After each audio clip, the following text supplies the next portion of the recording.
فاسألوا أهل الذكر إن كنتم لا تعلمون. Elhamdülillahi Rabbil alemin. Və salatu və salamu alə əşrəfil ənbiyyə vəl mürsəlin. Nəbiyyina Muhammed və alə əlihi və sahbihi əcməin.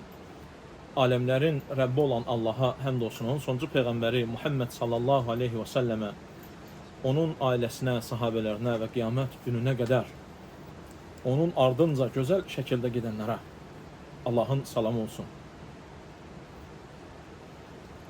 Qardaşlarım, ilk öncə öz nəfsimə, sonra da sizlərə Allah Azza və Cəllədən haqqı ilə qorxmağı tövsiyə edirəm. Allah Azza və Cəllədən haqqı ilə qorxmağı tövsiyə edirəm. İkinci isə qardaşlarım, günahların tərk edilməsi və günahlardan uzaq durulub çəkinilməsini tövsiyə edirəm. Bu barədə qardaşlarım, alimlər istər müasir vaxtda, istərsə də bundan əvvəlki vaxtlarda bu barədə çoxlu kitablar yazmışlar, çoxlu dərslər keçmişlər. Çünki qardaşlarım, hər birimiz bilirik ki, günahlar insanın nəfsinin alçalma səbəb və mənbəyidir. İnsanın danmaq mənbəyidir, məstəridir, nöqtəsidir. Nə zaman ki bir insan günah edər, o alçalma yolunu tutmuş olar. Artıq öz nəfsinə danlaq gətirəcək halları etmiş olar. Hansı ki ona tərif gətirməz, danlaq gətirər. Onun üçün qardaşlarım, hər bir öz nəfsinə nəsihət edən, öz nəfsini sevən, öz nəfsini cəhənnəm odundan qorumaq istəyən hər bir qula vacibdir ki, ilk öncə Allahdan yardım diləyib kömək istəsin ki, onu günahlardan uzaq durmağa müvəffəq etsin. İnsana vacib olan birinci budur. Əgər bir kəs günahlardan uzaq durmaq istəyirsə, Allah Azza və Cəlləyə yalvarmalıdır, Allahdan daima istəməlidir ki, Allah onu günahlardan uzaq etsin. Çünki hər bir müsəlman bilir ki, bu günahların acı bir sonluğu var. Edilən vaxtda, edilən anda insan üçün az bir ləzzət görünsə belə, ləzzətli görünsə belə, ləzzət alsa belə, ən böyük insanlar üçün ən ləzzətli sayılan hansı günah olursa olsun, onu bir anlıq düşün. Hansı ki, ləzzəti bir müddətlik çəkər, lakin əzabı qalıcı olar. Həm dünyada, həmçinin də ahirətdə. Onun üçün qardaşlarım, bu müsəlman üçün geniş və böyük bir qapıdır. Hansı qapı? Günahlardan qurtarma qapısı. İnsan bu qapıları bilməlidir. Bu qapı bir deyil. Müxtəlif qapılar var ki, insanlar müsəlman olan, Allah Azza və Cəlləni bilən, bu qapıları axtarmalıdır, tapmalıdır, yönəlməlidir və o qapılardan birər-birər keçməlidir. Onun üçün qardaşlarım, biz görürük ki, alimlər izah eləyirlər, kitablar yazırlar, müsəlmanları, insanları başa salırlar. Hansı ki, günahdan qurtarmağa insana yardım edəcək və kömək olacaq. Bu arada qardaşlarım, İbn-i Qayyim rahiməhullah günahdan qurtarmanın yollarını zikr etdiyi zaman, qeyd etdiyi zaman Uddatus Sabirin kitabında 20 səbəb, 20 yol qeyd edir. Hansı ki, müsəlmanlara, insanlara, bu qapılara bir-bir diqqət etməsi vacibdir. Öyrənməsi vacibdir. Çünki nəfsinin qurtuluşu var. Çünki ailəsinin qurtuluşu var, uşaqlarının qurtuluşu var, cəmiyyətinin qurtuluşu var. Eşidib öyrədəcəklərinin, təbliğ edəcəklərini, başa salacaqlarını və pis yoldan döndərəcəklərinin qurtuluşu var. Bu qardaşlarım, insanın, əgər bu qapıları insan bilərsə, bir, Allahın dinində güclü olar, dini güclü olar, imanı güclü olar və həmçinin onu günahlardan uzaq tutar. Bütövlükdə Əgər insan bunu tam gözəl bir şəkildə düşünərsə. Qardaşlarım, İbn Qayyim rahimehullah deyir ki, insan əgər dininin güclənməyini istəyirsə, bir neçə məsələyə diqqət eləməlidir. Onlardan qardaşlarım, birinci iclalullah, Allahın əzəmətli tutulması, Allahın əzəmətli olaraq bilinməsi. Bir insanın, bir müsəlmanın qəlbində Allah Azza və Cəllənin əzəmətinin yer tutması. Yəni Allahın kim olduğunu sən tam bir şəkildə dərk etməlisən. Əgər vallahi insanın qəlbində, ağlında və bütün bədən olaraq insan dərk etsə ki, aləmlərin Rəbbi olan Allah kimdir? O günah eləməz. Allahın əzəmətini dərk etsə, o əzəmət səni kiçik bir günahlarda batıb, o əzəmətli Rəbbə qarşı gəlməyə izin verməz. Qarşı çıxmağa heç bir yol açmaz. Çünki qardaşlarım, bir insanın qəlbində Allahın əzəməti, Allahın iclalı yer tutarsa, o insan günah etməz. Quran-ı Kərimdə qardaşlarım, buna insanın qəlbi şahid olmalıdır. Şahidlik etməlidir Allahın əzəmətinə. Quran-ı Kərimdə Allah Azza və Cəllə buyurur ki, وَمَا قَدَرُ اللّٰهَ حَقَّ قَدْرِ. Onlar Allahı layiqincə qiymətləndirə bilmədilər. Allah kimdir? Onun əzəmətini dərk edə bilmədilər, başa düşmədilər. Əgər bilsəydilər, vallahi, bir göz qırpımı olsun belə, asi olmazdılar. Canlar verərdilər, nəfəslər tükəldərdilər, yollar gedərdilər, əziyyətlər çəkərdilər, amma asi olmağa razı olmazdılar. Allahın kimliyini bilsəydilər. Allah Azza və Cəllə buyurur ki, وَالْأَرْضُ جَمِيعًا قَبْدَتُهُ يَوْمَ الْقِيَامَةِ. Və yerlər qiyamət günü onun ovucunda olacaq. وَالسَّمَاوَاتُ مَتْفِيَّاتٌ بِيَمِينِ. Və göylər də onun sağında, sağ əlində büklü olaraq qalacaq. Təsəvvür eləsən, üzərində gəzdiyin bu yerlər, bu torpaqlar, başının üzərində tavan olaraq gördüyün göylər Allahın ovucunda, əlində sıxışdırılmış, bağlanmış bir şəkildə olacaq. Sonra Allah Azza və Cəllə buyurur ki, Subhanahu və Teala əmmə yüşrikun. Allah şirk qoşduqlarınızdan nə qədər nöqsansızdır. Uca olan Rəbbim, sən gedib daşı dəmiri ona şirk qoşursan, ona ortaq tutursan, Allah Azza və Cəllənin kim olduğunu dərk etməmisən və yaxud da günah edirsən. Sonra başqa bir ayda Allah Azza və Cəllə buyurur, qardaşlar, Mə ləkum lə tərcunə lillahi və qara. Sizə nə olub ki? Allah soruşur, nə olub? Allah Azza və Cəlləni böyük əzəmətləndirə bilmirsiniz. Uca tuta bilmirsiniz. Nə olub sizə? Soruşur, sualdır subhanallah. Soruşur. Və qad xaləqakum ətvara. O sizi bir mərhələdən digər mərhələli olaraq yaratdı. Birindən o birisinə keçirtdi. Heç vaxt belə olmadı ki, oturmuşsan, görürsən, əlhamdülillah, bir dənə də Abdullah qardaş ortaya çıxdı. Bir dənə qardaş gəldi. Yoxdur belə bir şey. Mərhələ-mərhələdən ibarətsən. Damcı sudan ibarətsən. Laxtalanmış qandan, çeynənmiş ətdən, sonra isə insan olaraq Rəbbim yaradır səni. İnsan düşündüyü zaman, vallahi, bu əzəmət, hansı ki Allah Azza və Cəllə sənin sənə baxmağı istəyir, sənin səni görməyi istəyir. Allahın əzəməti, sən özün özünə Allahın əzəməti, gücü, qüdrəti, böyüklüyü olaraq, varlıq olaraq bəhs eləyirsən. Özünə baxsın, yaradılışa baxsın. Və təsəvvür elə, damcı suyun içərisinə Rəbbim sümükləri qoyub yəni.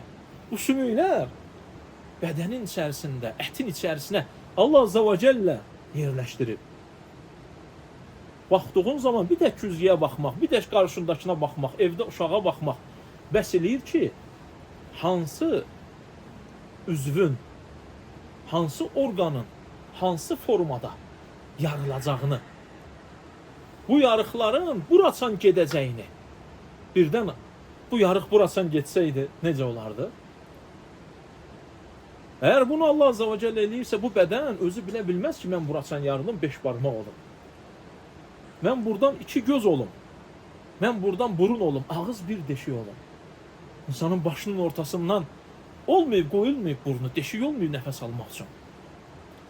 Bir nütfə, sonra ikinci mərhələ, laxtalanmış qan, sonra çeynəlilmiş ət, bu mərhələləri özü və yaxud da dildə deyilən təbiət bunu eləyə bilməz. O bilə bilməz harda eşitmək üçün bir yer olmalıdır, harda nəfəs almaq üçün, hardasa görmək üçün. Və barmaqların arasının nə qədər məsafədə getməsi üçün, harda dayan deyilməsi üçün Rəbb lazımdır. Allah Azza və Cəllə. Bir bax. Və fi enfusikum, Allah Azza və Cəllə baxmağı bizə deyir. Baxın özünüzə.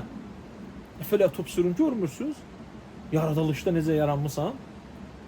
İbrət olaraq bu Allahın əzəmətinə dəlil deyilmi, qardaşlarım? İbn Abbas radiyallahu anh deyir ki, bu ayənin təfsirində Mələkum la tuazzimunallahi haqqa azamati. Nə olub sizə? Allahı layiqincə əzəmətli tuta bilmirsiniz. Bacarmırsan Allahın əzəmətinin qiymətini verməyə. Qurtubi rahimehullah öz təfsirində deyir ki, qardaşlarım, "Faqat xalaqakum ətvara", sizin mərhələli şəkildə yaratdı sözündə. Yəni bir mərhələdən digər mərhələyə keçirtdi, hətta yaradılış tamamlanana qədər. "Fəmən fəalə həzə və qadira aleyhi." Və deyir ki, kim bunu edirsə və buna gücü yetirsə, "Haqqu en tuazzimu." O daha haqlıdır ki, onu əzəmətli tutasınız.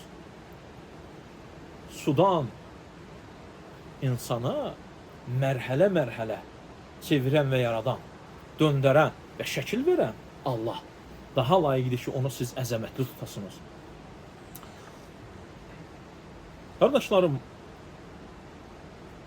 həmçinin Allah Azza və Cəllənin əzəməti haqqında istər danışıldığı zaman, istər söz edildiyi zaman, istər ayələr və yaxud da hədislər oxunduğu zaman bir insan nəfsində, bir insanın nəfsində və canında bu əzəmət, Allahın əzəməti böyük bir məqam və məkan tutmalıdır.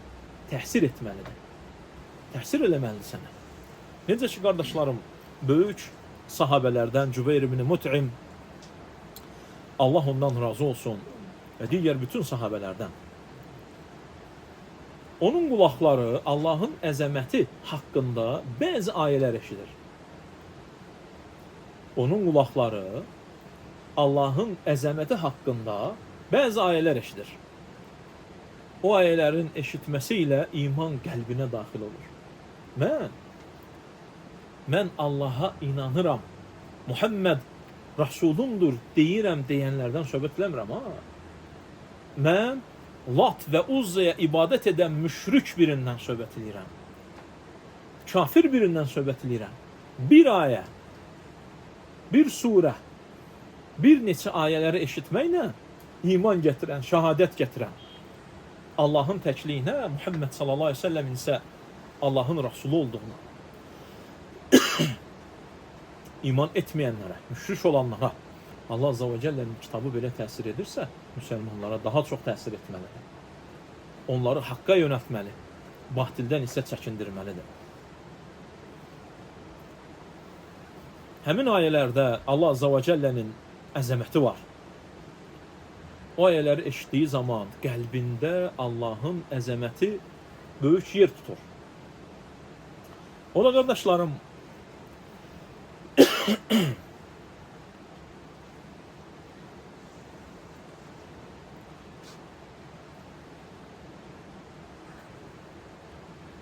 Allahın cabbar olması, Allahın xaliq olması, yaradan olması, Allahın razzaq olması, Allahın bütün işləri idarə edən olması, tasarrufun onda olması, hər bir şeyi idarə edənin Allah olması ayələri idi.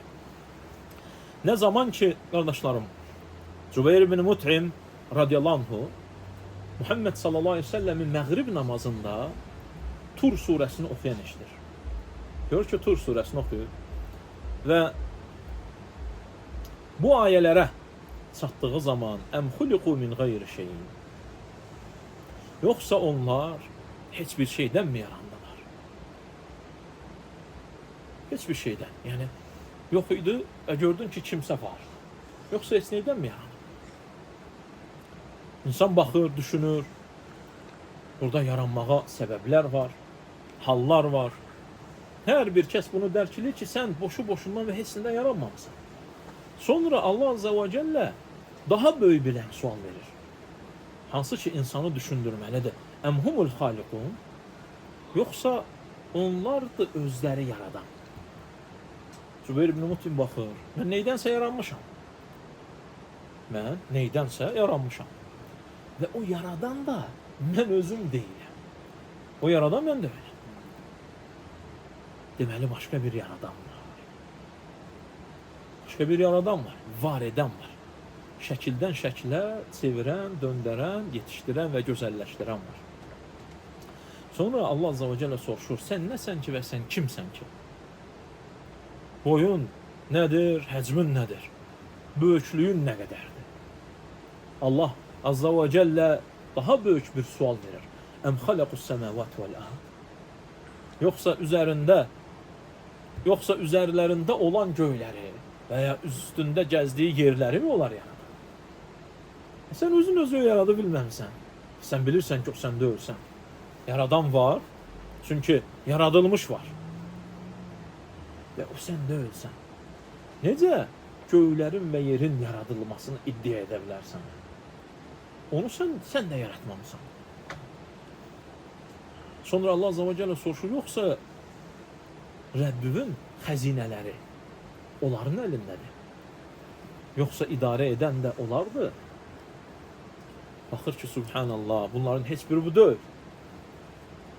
Bunları edən var.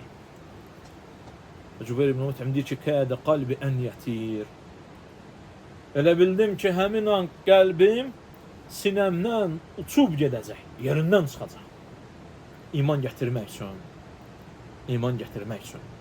Və vallahi qardaşlarım, bir insan nəfsi ona Allaha qarşı gəlib günah etməyi danışdığı zaman, söylədiyi zaman, onu yönəltdiyi zaman insan öz qəlbi ilə Allahın əzəmətini şahid gətirməlidir.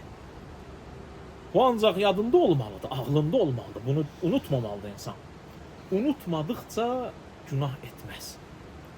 Sən bir günah etdiyin zaman Allahın əzəmətini, cabbar olmasına və etdiyin və dediyin bütün sözləri eşitməsini və bilməsini dərk etdiyin zaman mən bunu deyirəm, Allah eşidəcək. Mən bunu edirəm, Allah görəcək. Və yaraşarmı ki, Allah gördüyü və eşitdiyi an, vaxt mən aləmlərin Rəbbi olan, cabbar və əzəməti böyük olan ilah, tək ilah olan Rəbbə qarşı gəlim, Allaha qarşı gəlim və vallahi yaraşmaz. İnsan bunu qəlbi ilə başa düşdüyü zaman günahlardan tərk edər, çəkinər. Bişir ibn Harith Əl-Hafi qardaşlarım deyir ki, "Ləv təfəkkərən nəsu fi əzəmətillahi təala ləmə asawhu." Əgər insanlar Allahın əzəməti haqqında düşünsəydilər, ona asi olmazdılar. Ona asi olmazdılar, günahlar etməzdilər. İkinci səbəb isə qardaşlarım İbn Qayyim rahimehullah gətirir. Hansı ki insanı günah etməkdən çəkindirər və səni günah etməyə qoymaz, aparmaz, bu məhəbbətullah, Allahı sevməkdir. Sənin qəlbində Allaha sevgi digər şeylərə sevgidən daha üstün olmalıdır. İnsanın qəlbində iki sevgidən biri olmalıdır. İnsanın nəfsində iki sevgidən biri olmalıdır. Ya günahları sevməlisən, ya da günahları Allahı sevdiyin üçün tərk etməlisən. İkisindən biri olur. Çünki qardaşlarım, günahları Allahı sevdiyin üçün tərk etmək. İnnel muhibbe limen yuhibbu muti'u. Çünki sevən sevdiyinə itaat edəndir. Yoxsa bundan başqa bütün iddialar boşdur, yalandır. Əgər sən Allahı sevdiyi iddia edirsənsə, tam iddianın yerinə yetirilməsi üçün, sadiq olunması üçün və sənin yalancı olmamaq üçün sevən sevdiyinə itaat edər, qaydası yerinə etməlidir. Çünki günahların, tərklərin, tərk etmənin ən üstünü sevərək tərk etməkdir. Çünki qardaşlarım, bir insanın istər itaətləri etməsi, istər günahları tərk etməsi iki səbəblə olur. Bir, Allahı sevdiyi üçün itaət edir, ibadət edir və günahları tərk edir. İki, əzabdan qorxduğu üçün itaət edir və günahlardan çəkinir. İbn Qayyim rahmehullah deyir ki, sevənlərin itaəti daha üstündür. Sevərək itaət edən, sevərək günahı tərk edən. Cəhənnəm odu var, qorxuzulub, günahı tərk etməkdənsə Allah Azza və Cəllə görür sənin qəlbində ikisindən daha çox hansını sevirsən. Dünyanın keçici ləzzəti olaraq günahları mı, yoxsa Allahı mı? Bu iki məhəbbətdən biri sənin qəlbində yer tutmalıdır. Allah Azza və Cəllə qardaşlarım hər bir müsəlmana fəxr olacaq, şərəf olacaq. Bir ayə indirib öz kitabında 7 qat göyün üzərindən danışıb. Və bu bizə fəxr və şərəfdir. Bu ayəyə daxil olmaq şərəfdir vallahi. Allah Azza və Cəllə buyurur: "Vəllezîne âmenû eşeddu hubben lillah." O kəslər ki iman ediblər, onların Allaha sevgisi daha şiddətlidir. İstər Allahdan qeyri ibadət edənlərin öz ibadət etdiklərinə olsun, istərsə də nəfsin sevmiş olduğu günahlar olsun. Allah Azza və Cəllənin sevgisi, Allahı sevmək daha üstün olmalıdır. Qardaşlarım, insan öz qəlbini Allahın sevgisi ilə doldurarsa, Allahın sevgisi ilə məşğul edərsə, bu sevgi insanı ondan qeyrisi ilə, günahlarla məşğul olmaqdan uzaqlaşdırar. Qulun qardaşlarım, Allahın sevgisindən nəsibi, payı nə qədər çox olarsa, qul bir o qədər Allaha günah etməkdən uzaq durar. Çünki hal belədir. Günah etdikcə məhəbbət azalar. Allaha sevgi azalar. Allahı sevdikcə günahlar azalar. İkisindən biri olmalıdır.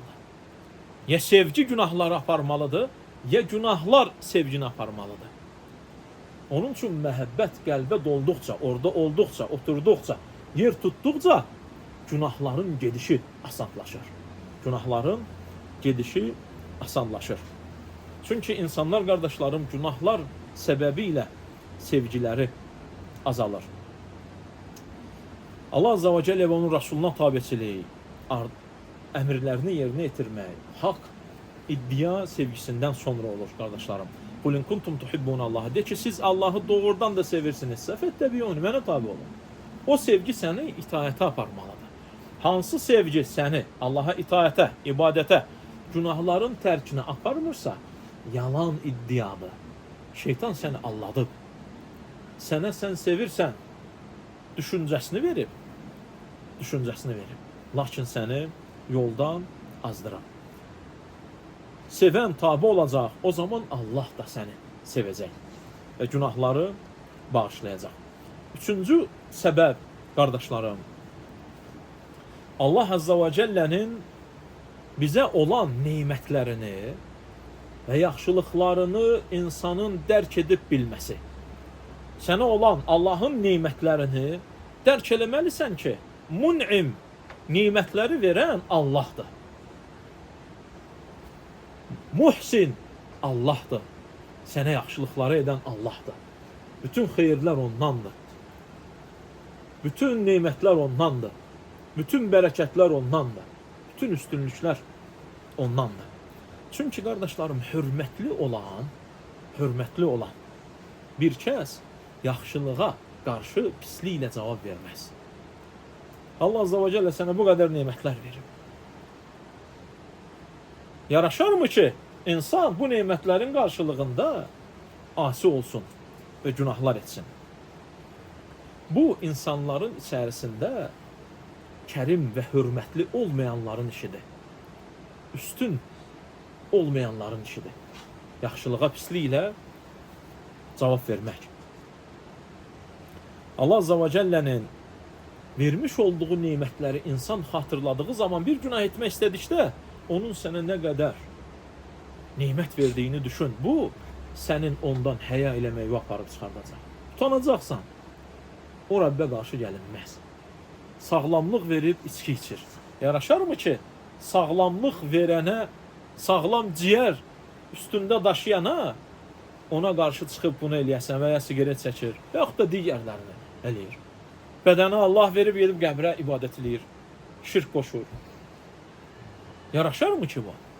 İhsanı verənə, mun'imə, nimətləri verənə sən belə bir qarşılıq verəsən. Allah yaraşmaz. Bu, hörmətli olanların işi deyil. Nəfsinə hörmət edənlərin yolu deyil, qardaşlarım.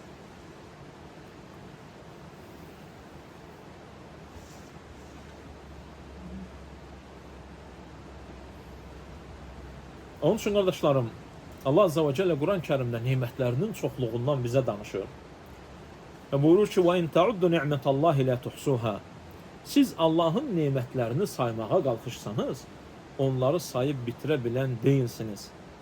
Onun üçün insan Allahın ona vermiş olduğu nemətlərə qarşı bu cür pis qarşılıq verməkdən uzaq durmalıdır. Çünki nemətlər Allaha itaət üzərində gələr. Asiliklər isə nemətləri aradan qaldırar. Qardaşlarım, İmam Abdülğani Əl-Məqdisi rahimehullah Ət-Tavvabin kitabında İbrahim ibn Ədhəmlə bir hadisə rəvayət edir. Deyir ki, bir kişi İbrahim ibn Ədhəmin yanına gəlir. Və ona deyir ki, ey Əbu İshaq, mən günah edən adamım, çoxlu günah eləyirəm. Mənə elə bir sözlər, elə bir nəsiyyətlər et ki, mən günahları tərk edim. Mən çox günah eləyirəm, deyir. Lakin səndən gəlmişəm nəsiyyət almağa, öyüd istəməyə. Elə bir nəsiyyətlər et ki, mən daha günahlar etməyim. Nəfsim və qəlbim günah çirkabında batmaqdan qurtulsun.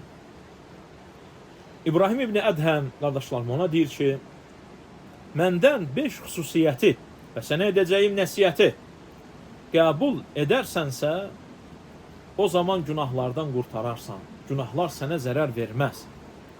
Günahlar sənə zərər verməz və günahın ləzzətini dada bilmərsən. Kişi deyir ki, de, söylə o nəsiyyətləri. İbrahim ibn Ədhəm deyir ki, sən hər hansısa bir günah etmək istədikdə, Allaha qarşı gəldikdə, onun ruzusunu yemədən et. Bədəninin gücünü və qüvvətini onun ruzusu olmayan bir şeylərdən al və sonra ged et. Kişi deyir ki, Subhanallah, bəs hardan yiyimsin mən? Çünki yerdə olan bütün ruzular Allahındır, onundur. Bütün ruzular onundur. Bunu mən bacara bilmərəm. İbrahim ibn Ədhəm ona deyir ki, ya həzə, ey kişi, bəs bu yaxşı işdimi ki, onun ruzusundan yiyəsən və ona asi olasan? Hörmətli adamların işidir bu.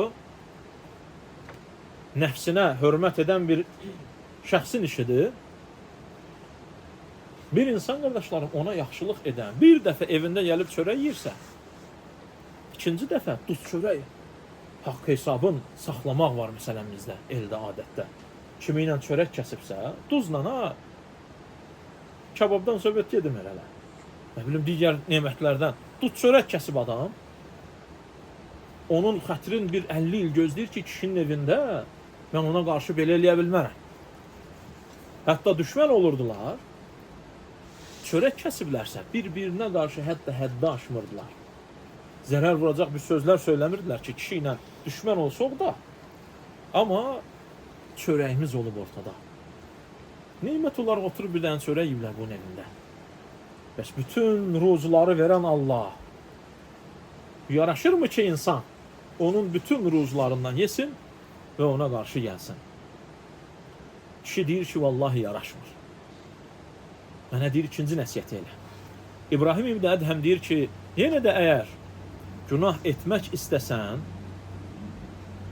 Allahın yaratmış olduğu bir yerdə etmə onu. Elə yerdə et ki, ora Allahın olmasın. Gid özü üçün bir yer yarat və orada elə. Ola bilərmi belə bir şey? Kişi də təəccüblənir. Deyir ki, vallahi, bu birincidən daha böyük bir şeydir. En azından mesela insanın yemek yemeden, su içmeden bir 5 gün 10 gün yaşaması var. Ama insanın Allah'ın yaratmış olduğu başka bir yere gitmesi yoktu. Mümkündür. Yerden çıksan da, fezanı döşsən də, göğe uçsan da, derinliklere geçsən də, harda olsun Allah'ındır. Denizler de Allah'ındır. Dağlar da, göyler de, yerler de, dereler de, çaylar da. Her yer. Yanan da, yanmayan da. Her yer Allah'ındır. Yoxdur elə bir yer. Kişi deyir ki, bu birincidən daha böyüdü sən mənə. Deyirsən bu barədə. Məğriblə məşriq, yerlə göy və arasında olanlar. Her yer Allah'ındır. İbrahim İbn Ədhəm deyir ki, heç yaraşar mı ki, yeməyin yiyəsən? Yaratdığı yerdə yaşayasan və ona as olasan, bu bilirsən nə yaxşıyır? Hər hansısa bir kəsə evi açmısan, yeməyi vermirsən və sənə qarşı ləyaqətsiz hərəkətlər eləyir. Bu yerində insanın ağlına bizim o mənfur qonşular, ermənilər gəlir. Torpaqlarımızla, qonşuluqda açmışdıq evlərimizi də, çörəyimizi yeyib, torpağımızı özlərinə iddia eləyirdilər. Bunu kimsə qəbul etmədi. Azərbaycanlı olan, torpaqlarda yaşayan, buranı vətəni bilən hər bir kəs onların nə qədər yaraşmayan, ləyaqətsiz bir işlər gördüklərini qeyd edib deyirdilər. Çörəyimizi yedilər, sumuzu içdilər, evimizdə yaşadılar. Sonra həmin torpaqlarda bizə qarşı gəldilər. Eləcə də İbrahim İbn Ədhəm deyir ki, yaraşırmı ki bu? Ləyaqətli olan birinə onun ruzusunu yeyəsən, torpaqlarında və yerində, uçson da göyündə yaşayasan, dənizdə suyunda üzəsən, sonra ona qarşı gələsən. Kişi deyir ki, vallahi bu yaraşmaz. İbrahim İbn Ədhəmə deyir ki, üçüncünü de. İbrahim İbn Ədhəm ona deyir ki, sən onun torpağında yaşaya-yaşaya, ruzusundan yeyə-yeyə, günah etmək istəsən birdən, elə yerdə ged et ki, o yerdə o səni görməsin. Ev yox, daha yiyirsən, yaşayırsan. Amma ged elə yerdə et ki, o səni görməsin. Ola bilərmi belə bir şey, qardaşlar? Və insan, vallahi qardaşlar, bu şeyləri düşündüyü zaman, bu Allahın sənə ihsanı, neymətləri verməsi, necə yəni mən ruzusundan yiyirəm? Bədən olaraq sağlamlığımı verib, əlimi, ayağımı verib, saya bilməyəcəyimiz qədər neymətlərimizi verib, torpaqlarında gəzirəm. Və o görə mən ona asi oluram. Olar mı belə bir şey? Deyir, onun görmədiyi bir yerdə. Kişi deyir ki, subhanallah, o gizlində və aşkarda olanı biləndə, hamısını görəndə, gecənin zülmətində, qara qarışqanın, qara daşın üzərində atdığı addımların səsini də eşidir, özünü də görür, izini də görür. İz düşməsən. Sən ondan gizli mi qalmaq istəyirsən? Kişi deyir ki, bunu ben bacarmaram deyir. Sir də onundur, aşkar da onundur. İbrahim İbn Ədhəm deyir ki, yaraşırmı ki heç ruzusundan yeyəsən, torpağında yaşayasan və o görə günah edəsən. Olur məsələn bəzən qardaşlar, insanın evində yaşayan, uşağı məsələn, evində yaşayır, ona Allah'ın vermiş olduğu ruzdan yiyir, hansısa bir xatanı edəndə istəyir ki, atası görməsin. Gördüyü zaman daha çox utanclı onun üçün. Məsələn, sigaret çəkirsə, söyürsə, yalan danışırsa, falan yirsə, necə bəssən? Ata ola bilər görsün, ola bilər görməsin, məxluqdur. Amma yenə də o oğlan məsələn evlada yaraşmır. Görməsə də yaraşmır ha etdiyi. Lakin gördükdə daha çox yaraşmır. Bəs necə Allahın ruhsunu yeyirsən, torpaqlarında yaşayırsan və səni görə və sən bunu bilirsən ki, o səni görür, günah edirsən. Kişi deyir ki, vallahi yaraşmaz. Və dördüncünüdür. Sonra İbrahim ibn Ədhəm ona deyir ki, ölüm mələyi gəlib sənin ruhunu almaq istədikdə, canını dartıb bədənindən çıxardıqda, ona de ki, mənə biraz möhlət ver, tövbə eləyim gəlir. Verər mi səni, buraxar mı səni? Allah Azze ve Celle Kur'an-ı Kerim'de deyir, bir göz qırpımı olsun belə, əcəl gəldisə, gecikmə yoxdur. Və sən nə zaman gələcəyin bilmirsən, nə zaman öləcəyin bilmirsən. Heç olmasa, yaşamağı bilginə. Yaşamağı bilginə Allahın əmrləri ilə, Rasulullah sallallahu aleyhi ve sellemin sünnəsi ilə, sələfin fəhmi, anlayışı və getdiyi yolu ilə. Və sən ona deyə bilmərsən ki, atsa mənə, icazə ver, gedim nasuh, tövbə eləyim, gözəl əməl eləyim, gəlirəm. Kişi deyir ki, lə yaqbəl minni. O məndən qəbul eləməyəcək. Çünki elə bir qullardır ki, Allaha asi olmurlar, Allahın əmr etdiyini həmən eləyirlər.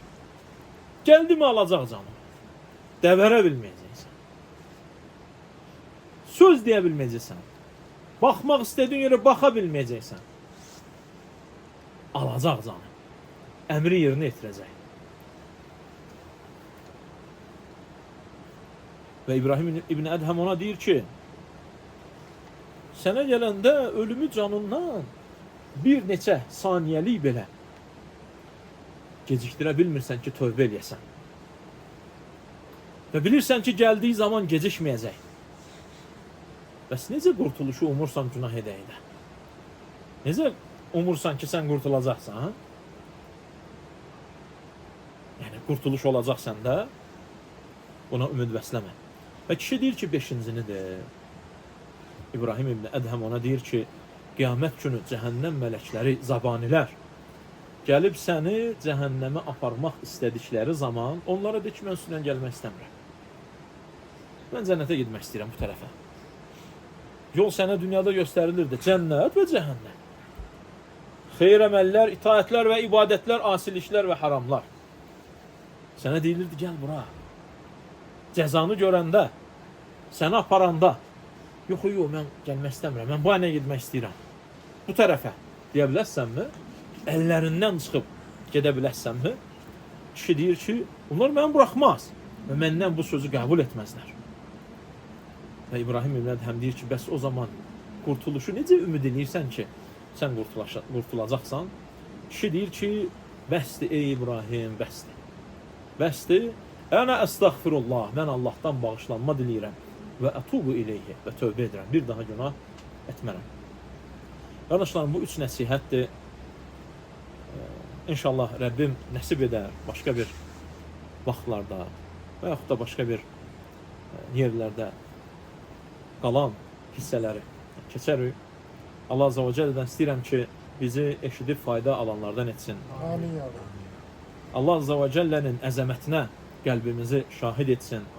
Məhəbbətini qəlbimizdə sabit etsin. Nemətlərini üzərimizdə görməyi nəsib etsin. Bilərəkdən, günah etməkdən, bilməyərək asi olmaqdan Rəbbim bizi uzaq tutsun. Özümüzün bildiyimiz və bilmədiyimiz günahlarımızı bağışlasın. Və sallallahu alə nəbiyyinə Muhammed və alə alihi və səhbihi və səlləm.